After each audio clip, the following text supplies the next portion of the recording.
Hello, my name is Chris Hill. I'm the Chief Executive and Chairman of the Board of Cindy XR. Welcome to our WellnessJourney.LIFE interview series. Today we are joined by best-selling author Ken Stern. After serving as Chief Executive Officer of National Public Radio, Ken founded the Longevity Project, which fosters public conversation and research on the topic of longevity. His latest book, Healthy to 100, How Strong Social Ties Lead to Long Lives, it's just been published. And I want to thank you, Ken Stern, for joining us today. Yes, thanks for having me on the show. Well, it's great to see you. Well, let's start with the end in mind, shall we? In your book, you identify a number of ingredients associated with longevity. And if you don't mind, I'd like just to read a passage that really struck me from your book. Quote, if you want to come up with a recipe for successful aging, you need to start with the key ingredient, and that is the nature of your relationships and your social connections, unquote. Ken, what is social health, and why is it so important to longevity?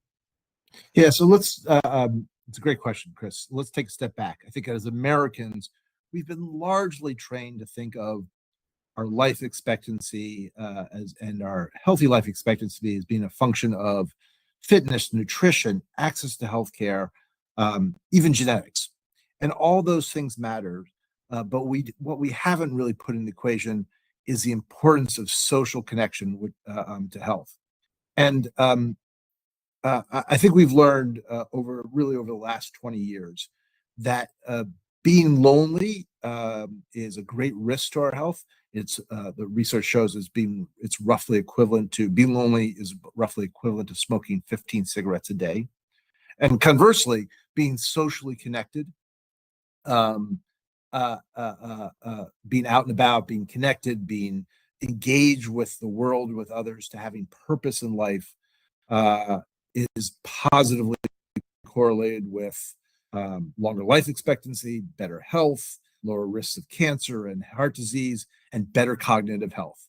And part of the message of my book is we need to treat social connection on the same level as we do with other aspects of physical and cognitive health if we're going to both individually and collectively get healthier. Indeed, you mentioned that our bodies react to stress with increased inflammation. Chronic stress leads to cardiovascular disease, et cetera, caused by loneliness. I guess, Ken, the question is, in an age of full connectivity, be it social media, it seems like we're more connected than ever. How is it possible that we have a loneliness epidemic? Yeah. Well, it's actually, the irony of the modern age that all these communication devices we have are making us less communicate. We communicate with devices now and not with people. My son's generation, I have an 18-year-old son, senior in high school. His generation spends an hour less a day with friends than my generation does. The number of people who report having no friends has skyrocketed. The number of people who report having 10 or more friends has collapsed. All the institutions that typically bring us in contact with other religious organizations, unions, sewing circles, PTA, book clubs, Elks clubs, all have been in long-term decline. And that's the irony of that, Chris, is that's the result of us spending a lot more time with our communication devices and less with humans. First with television, when Bob Putnam, a professor at Harvard, wrote Bowling Alone. He wrote that, and I think it came out in 2002, but he was studying in 1980 when television became ubiquitous in the US. And that's when all the time we spent with humans started to decline as we spent more time first with television and now with phones. And all that has created this crisis of loneliness, even as we're in the most connected society on earth. And it's interesting. You mentioned in your book, Ken, the Harvard study of adult development that goes back 9 full decades, where there's a lot of metrics coming out of it: blood draws, MRI studies, behavioral data. What are some of the learnings from that study, and how does that relate to present day? Yeah. It's an incredible study. So this is a study, the Harvard study of adult development, began in the 1930s when researchers at Harvard decided they wanted to find out what makes people happy and healthy, sort of a fundamental question about life. And what they did was they recruited roughly 200 male students at Harvard, I think they were sophomores at the time. And then they also recruited about the equal number of similarly aged young men from less economically advantaged parts of Boston. And their goal was actually to follow these people throughout their life course and contact them regularly and do medical studies, but also studies of what made them tick, their lives, their social networks, their social engagement. And it's an extraordinary thing. One thing is the original Harvard group included John F. Kennedy and also Ben Bradley, the longtime editor of the Washington Post, the legendary editor of the Washington Post. And that study's been going on for 90 years now. All the original cohort has died, of course, but they've been following the kids and now the grandkids and maybe the great-grandkids of the original group. And now at almost a century old, this is the longest latitudinal study in American history. And what they found that over the course of almost a century of research, Bob Waldinger, who's the fourth director of the study and is now the current director, said really happiness and success on a personal level really comes down to a simple equation: the quality of the relationship with the person next to you. It's not your access to healthcare. It's not how much money you make. It's really that simple quality of your social relationship starting with the person who you're closest with. And that's really a fundamental finding about what makes us happy and healthy that we really need to think about more as we think about what we individually want to achieve as we think about how we age. It's fascinating, given the technology world that we live in, with the wearables and tracking all manner of metrics, and some level of individual agency. You're saying that it's a conversation of the timeless aspect of human connection that really makes a difference here, and that's what social health really means. Is that right? Yeah, that's right. So I'll never tell you, Chris, that you shouldn't be thinking about nutrition and exercise and healthcare. All those things matter. But social connection matters enormously. And for me, social connection is not just about your connection to other humans. That's a big piece of it. But it's also having purpose, meaning, reason to get out of the bed in the morning. Those things we're social creatures. We've been since came out of the primordial ooze or whatever, or we walked out of the water. We've really relied on others for protection, for meaning, for purpose, for our humanness, and that's true today as it was, 600,000 years ago. In your book, Ken, you clearly have a love of travel, as do I. And it's amazing how much we learn when we travel, learn about other cultures, about other habits, about other just ways people interact. And you mentioned in your book, quote, "In the world's longest living societies, community isn't optional. It's built in daily life." Could you give us a few examples of what you experience and what we can learn from them? Of course, Chris. So the construct of my book was it wasn't always the case that the U.S. had a life expectancy disparity with the rest of sort of our peer nations. If you go back to 1980, when social connections started to pull apart. We weren't the longest lived country in the world, but we weren't the shortest lived country in the world among economically advanced countries. We are today, and not by a small amount. And that's the pressure of technology. Now, we're not the only country that is suffering from the impact of technology on our social connections, but we're the ones that's felt it the most. And I wanted to go to other successful aging countries, find out what they're doing. And they live with sort of the challenge of technology. You get on the subway in Seoul or Singapore, and people are face down in their phones just as they are here. But what those countries have done far more than we have, they've made social health, especially in the second half of life, a critical component of public health. And so they've set up programs. I mean, the UK has a minister of loneliness. So does Japan. They've set up programs and public constructs to ensure that people have the opportunity and have a social norm of connecting with others. And they do it all differently. In Japan, it's a lot about access to work, mostly part-time work in the second half of life. In Korea, it's about lifelong learning. In Italy, it's a lot about volunteering. And in Singapore, it's all of the above, plus the importance of intergenerational relationships. But all the thing that connects them is they've all put the idea that, hey, healthcare matters, exercise, nutrition matter, but we really got to make sure that humans are connected to other humans and have the opportunity to flourish as humans throughout the life course.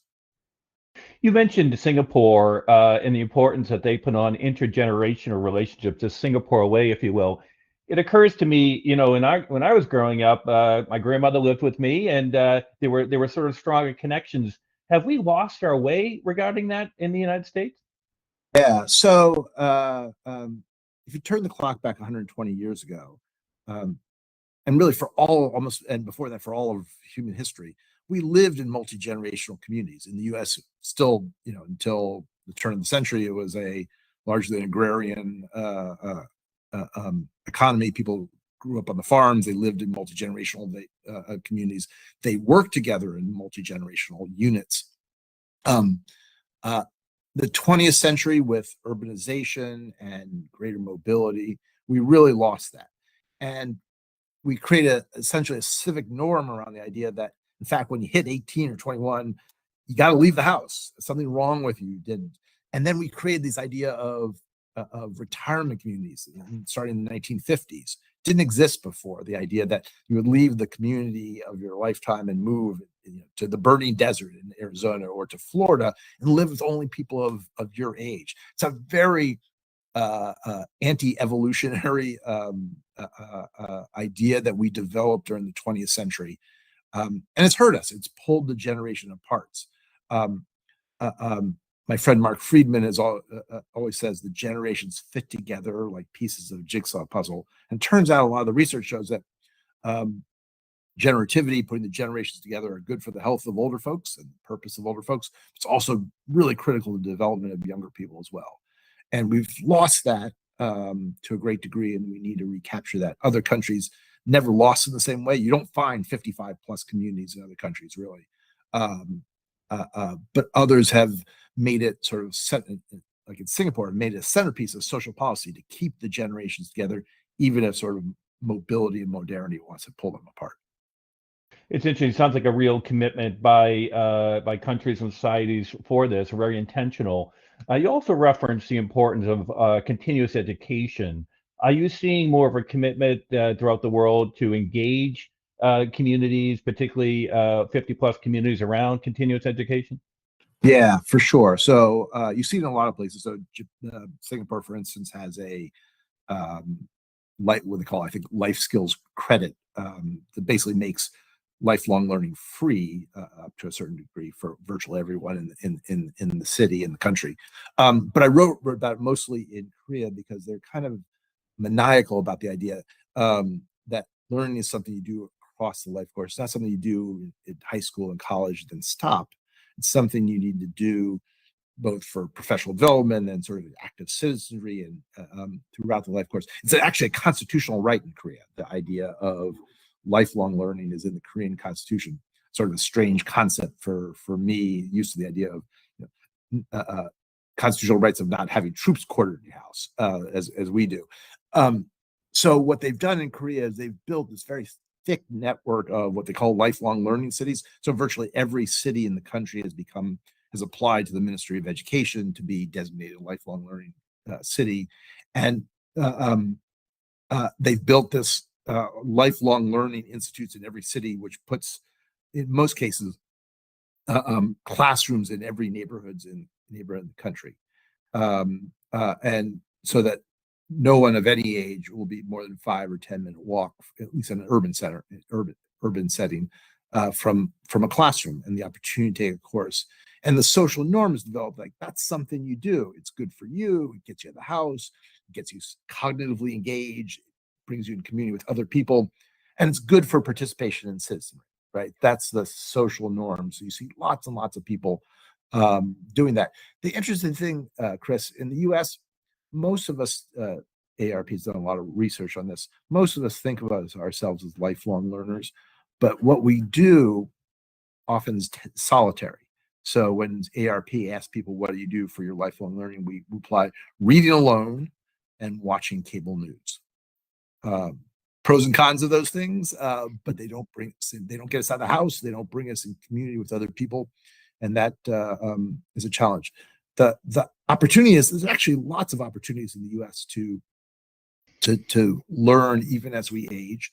Most states make their public universities either free or significantly reduced in terms of tuition for older people over 60 or 65. There are community colleges, there's things called the OLLIs, the Osher Lifelong Learning Centers, that are attached to 120 universities. But we don't have the culture of getting people out and about and thinking of learning as something we do at all stages of life. It's interesting as you talk through it, Ken. Clearly, these are nice things to do. These are good human things to do. But it occurs to me that there's a real economic benefit. I mean, getting down to bottom line, you referenced a number of countries, South Korea, Japan, Singapore. We're living in an age where the birth rates are at historical lows. Just from a straight economic benefit, is that a big part of why countries and societies are making this push? Yeah, so there's a certain amount of demographic urgency in places that are longer lived with us. So take Japan, the longest lived country on earth. Median life expectancy for women there are now is now exactly 90, which is sort of an extraordinary thing. And combine that with declining birth rates, what you see is a country in which the traditional labor force of 18 to 64 is in decline. So they know as sort of an economic necessity that they need to keep older people active, encourage work, and also healthier, because they won't be able to afford the tremendous cost of healthcare if people are old and infirm. So, and in Japan's kind of an interesting case study, because until about 20 years ago, it had the most rigid work system, one of the most rigid work systems in the country. I mean, you hit 60 or 65, and you're out. You were forced into retirement.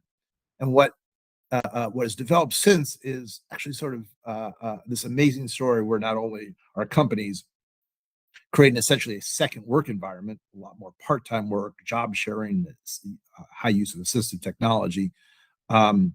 Older people really believe the importance of work as for their own purpose, their own social connection, get out of the house, to have meaning in life, to contribute. And people want to work because they think of that as a personal good. So there's something called the Silver Genzai Human Resources Agency. It represents 1 million older workers in Japan between the ages of 64 and 106, I believe, 65 and 106.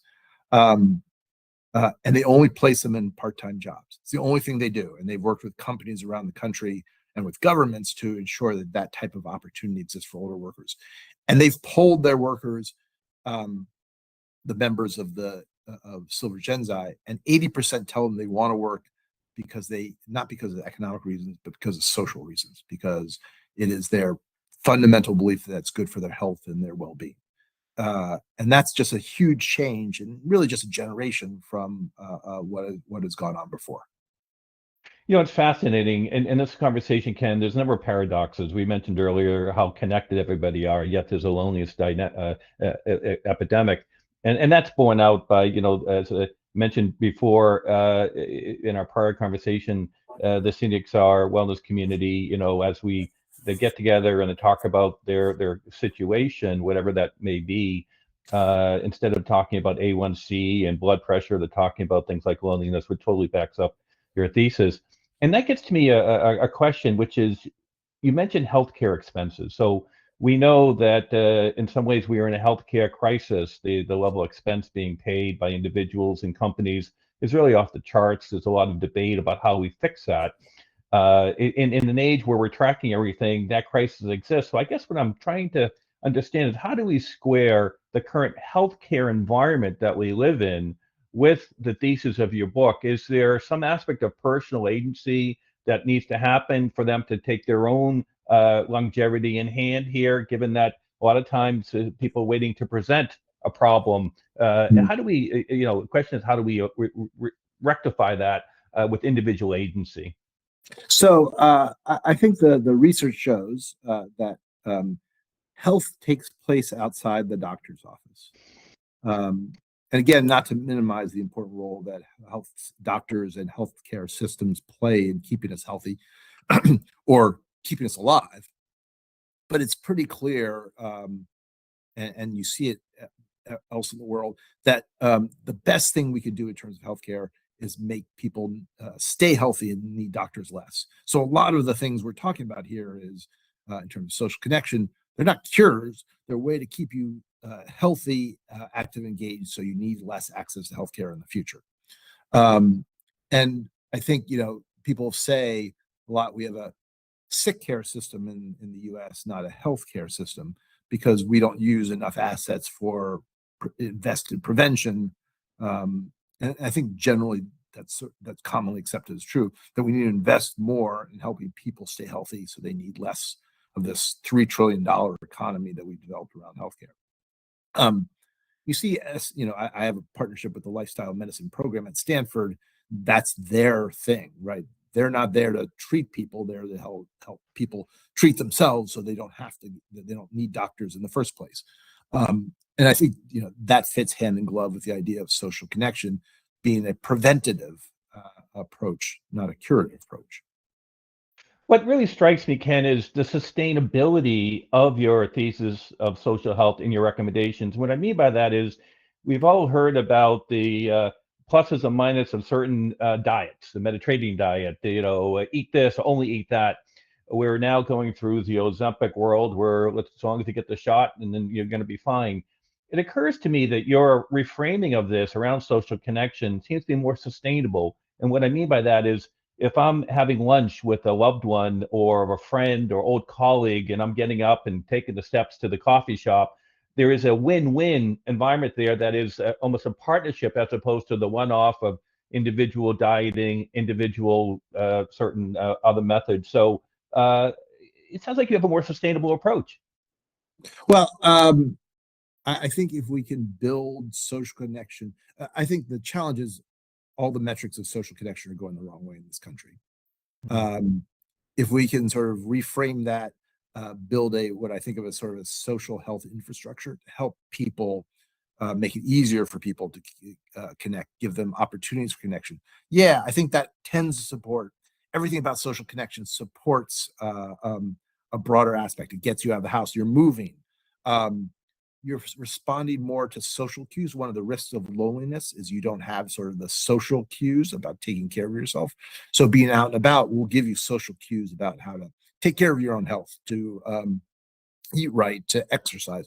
All those things are important and are lost if you're lonely and socially isolated. So there's definitely a self-reinforcing system there that I think is sustainable, but we also have a challenge of combating the rise of loneliness in this country, what Vivek Murthy, the former Surgeon General, called the loneliness epidemic in this country. Well, Ken, if you could put your futurist hat on as you look forward, there are a number of challenges that we face geopolitically, individually, et cetera. If you put your futurist hat on and you look forward, what gives you hope that that individuals will take that agency to do some of the things you recommend, focus on their social health, focus on their continuous education, focus perhaps on doing some more travel and learn from that experience? What gives you hope as you look forward? Yeah, so there's a lot of things to I think spark some hopefulness, even if the data tends to run in the wrong direction. The first is I think we've gotten. I tend to think of social connection has now actually people have begun to understand the importance that social connection plays in health. We've gotten to a point where it's like the weather. Everyone talks about it, no one does anything about it. But that's a plus, right? We're talking about it, we're thinking about it. I write an advice column, God help us all, on social connection. People are really interested in it. There are others out there talking about it that I think, to me, is a marker of a change in social attitudes about the importance of social connection. So that's one great thing we're starting to talk about and think about it. The second thing is, when you go off and write a book about what other countries are doing to be healthy, you tend to sort of lionize what they do and minimize what we do. So all these things they're doing in Singapore is fantastic. All the things that are happening in sort of urban design in Spain is fantastic. Those countries also have challenges too. And conversely, there are actually a lot of programs in the US to support social connection, and more every day. The challenge we have is that they tend to be relatively small, not scalable, not connected with each other. It's not part of a formal policy of public health. And I think that's our next stage, is to elevate this above the personal and really commit to it as society. And I think a lot of good will come, not just our personal health and well-being, but I think it's a civic good to bring people together. I've written books about political polarization before, and the risks that faces to the country. And that's because that comes from people spending less and less time with each other and imagining all the bad things about each other, that other people that we don't see. So I think there's both a personal and civic good that comes from getting humans in front of other humans.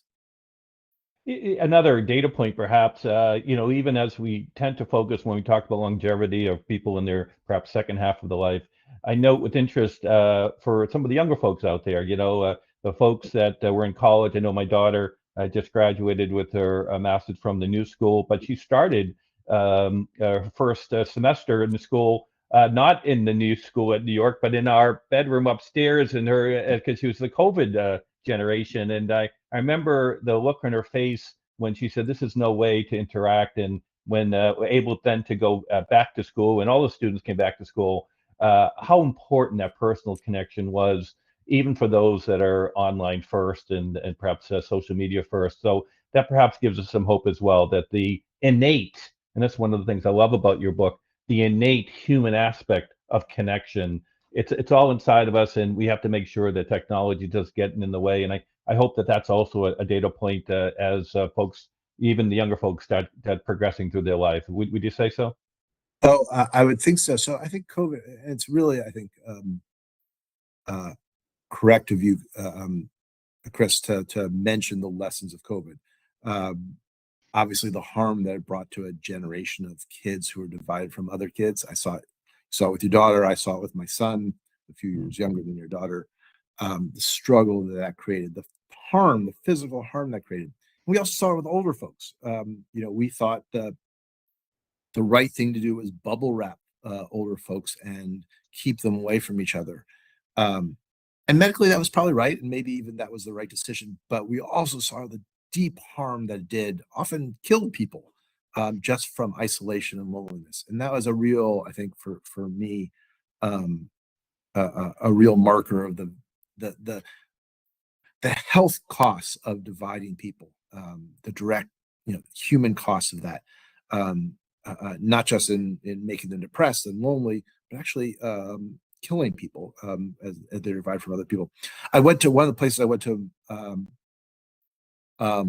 in my travels was a city in northern Italy called Bergamo.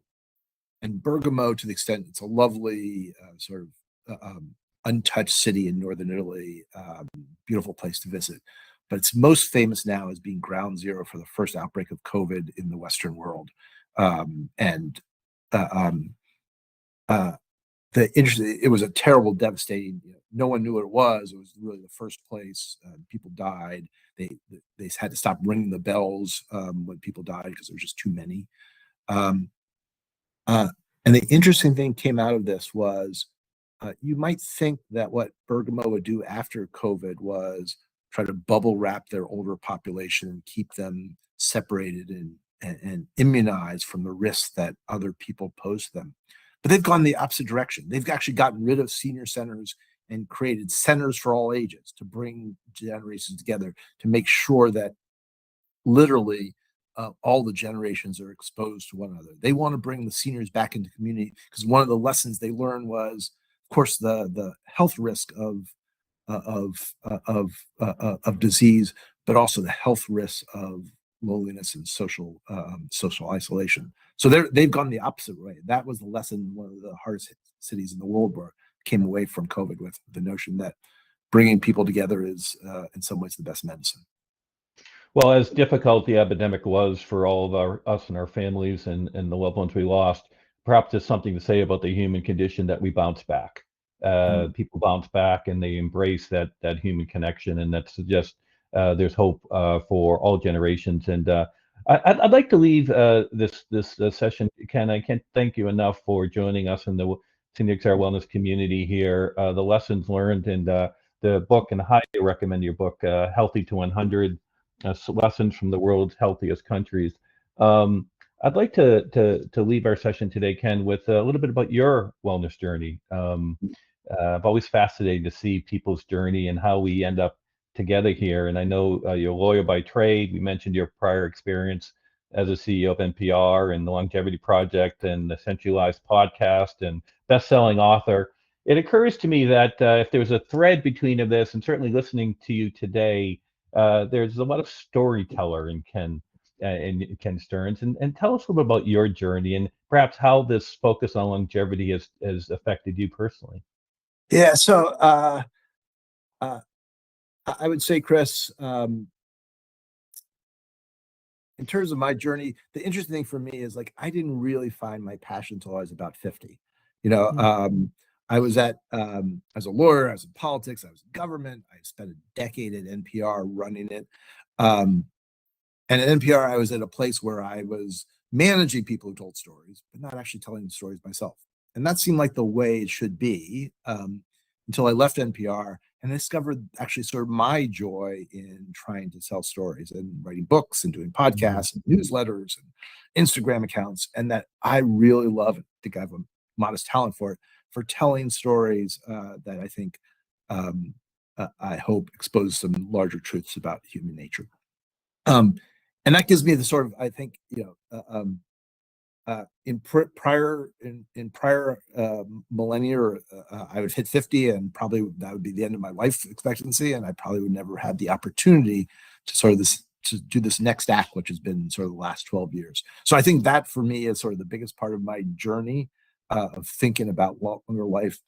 But I think now what I do is, and that has encouraged me, is to do what I do, which is talk a lot about how the second half of life can be as important, meaningful, and as socially beneficial as the first, which is really what the Longevity Project is about, is trying to foster great understanding of that opportunity for a lot of people, and the need for social systems that support people as they reinvent themselves, do new things, try new things, and try to stay healthy and purposeful in this much longer life we have.